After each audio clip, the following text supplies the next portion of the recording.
오늘 예레미야 21장 말씀으로 우리 가운데 오신 하나님 말씀의 은혜가 우리 안에 넘치기를 원합니다. 이 시간이 살과 같이 빠르다 이런 말이 참 실감되어지죠. 그래서 우리는 날마다 말씀과 예배로 주님 오시는 그날에 등을 밝힐 그 기름이 준비되어져 있는지 날마다 예배와 말씀을 통해서 나를 돌아봐야 될 것입니다.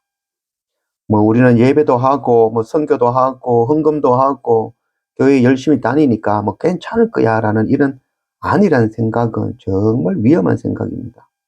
자칫하면 말씀에서 조금씩 벗어나고 있으면 감지하지 못하고 죄에 빠질, 하나님이 아닌 세상에 빠질 그런 위험성이 아주 있죠. 그래서 제도가 되어지고 굳어져 버려서 스스로 죄에서 돌이키지 못하면 온기가 깨트려짐과 같이 다시는 회복되어질 수 없다는 것, 그거 깨달아 알기를 원합니다. 1절, 여호와께로부터 예레미야에게 말씀이 임하니라. 시드기야 왕이 말기야의 아들 바스훌과 제사장 마아세야의 아들 스바냐를 예레미야에게 보내니라.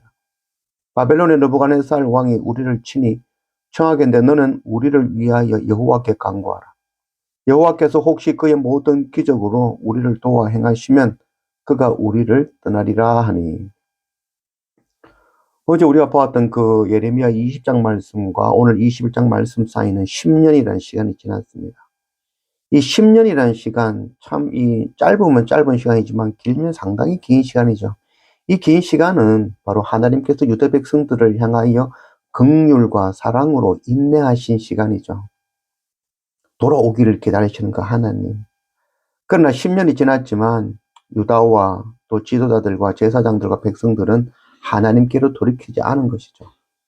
그래서 10년이 지난 어느 날 이 예레미야의 선지자가 예언하였던 것 같이 북방의 그 바벨론이 대군을 이끌고 예루살렘을 공격하는 그런 일이 일어난 것이죠. 그제서야 드디어 유대의 그 지도자들과 왕들과 제사장들이 예레미야가 전했던 그 하나님 말씀을 생각하게 되어지는 거죠. 그리고 예레미야를 부르죠. 아이고 예레미야 선지자님, 당신이 말이 옳습니다. 당신이 우리를 위해서 기도해 주면 이런 위기에서 하나님께서 당신의 기도를 듣지 않겠습니까? 기도 좀 해 주십시오. 이 발등에 불이 떨어져야만 그때만 하나님을 찾는 그런 악한 유대의 모습이며 또한 우리의 모습이죠. 7절, 여호와의 말씀이니라. 그 후에 내가 유다의 왕 시드기야와 그의 신하들과 백성과 및 이 성읍에서 전염병과 칼과 기근에서 남은 자를 바벨론의 느부갓네살 왕의 손과 그의 원수의 손과 그들의 생명을 찾는 자들의 손에 넘기리니 그가 칼날로 그들을 치되 측은히 여기지 아니하며 긍휼히 여기지 아니하며 불쌍히 여기지 아니하리라 하셨느니라. 예레미야를 통해서 이 회복되고 또 구원해달라고 기도해달라 했더만 하나님의 말씀은 오히려 전염병과 칼과 기근으로 또 남은 자는 바벨론으로 끌려갈 것이다 라는 심판의 말씀이 선포되어졌습니다. 돌이키지 않았다는 것이죠. 돌이키기만 하면 구원이죠.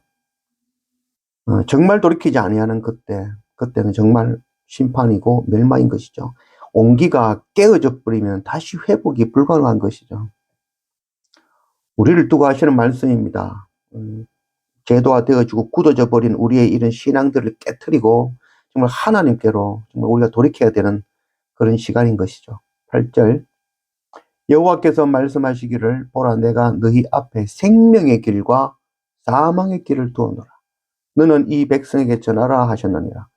이 성읍에 사는 자는 칼과 기근과 전염병에 죽으려니와 너희를 애워싼 갈대아인에게 나아가서 항복하는 자는 살 것이라.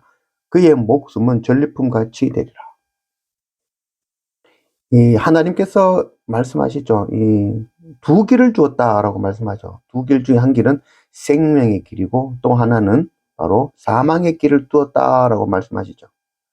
하나님께서는 생명의 길, 사망의 길 두 길을 주신 것이 아니라 생명의 길만을 주셨죠. 세상의 모든 부모는 자녀에게 생명의 길을 제시하죠. 사망의 길로 가라고 제시하지는 않죠.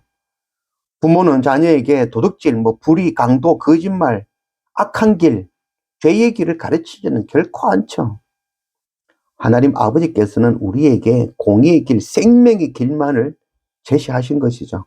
그러나 백성들은 그 생명의 길을 선택하지 아니하고 사망의 길로 나아가는 것이죠. 하나님께서 저주하고 그들을 심판하는 것이 아니라, 그들을 벌하고 그들을 기근과 칼과 전염병에 죽이시는 것이 아니라, 그들이 하나님을 떠나 하나님의 길, 생명의 길을 버리고 사망의 길을 선택하여 나아가는 것입니다. 누가복음 20장 13절 말씀. 포도원 주인이 이르되 어찌할까, 내 사랑하는 아들을 보내리니 그들이 혹 그는 존대하리라 하였더니, 농부들이 그를 보고 서로 의논하여 이르되 이는 상속자니 죽이고 그 유산을 우리의 것으로 만들자 하고. 하나님께서 예레미야를 통하여 생명의 길을 제시하였지만 백성들은 오히려 듣지 아니하고 예레미야를 매질하며 핍박하였죠. 그리고 전성에 의하면 결국 유다가 멸망한 이후에 백성들이 예레미야를 돌로 쳐 죽였다고 하죠. 이는 하나님을 향하여 돌을 던짐이죠. 하나님께서 많은 선지자를 보내시고 돌아오기를 말씀을 전하셨지만 끝내 듣지 아니하였죠. 그래서 상속자 되시는 바로 하나님의 어린 양 예수 그리스도를 보냈지만 그럼에도 그들은 듣지 아니하고 오히려 그를 십자가에 못 박여 죽었죠. 마지막 주님 다시 오시는 그날 하나님의 길, 생명의 길을 선택하지 아니하는 자들은 심판을 피하지 못할 것입니다. 우리는 십자가의 길, 주님의 길, 생명의 길을 선택해야 됩니다. 그 길이 아니면 심판이며 죽음입니다. 우리에게는 지금 안식이 필요합니다. 안식, 바로 샤밧이죠. 멈추는 것이죠. 내 생각, 내 방법, 내 힘, 내 길, 그 길을 내려놓고 십자가의 길로 돌이킬 때인 것입니다. 십자가의 길이 아닌 모든 길은 사망임을 알기 원합니다.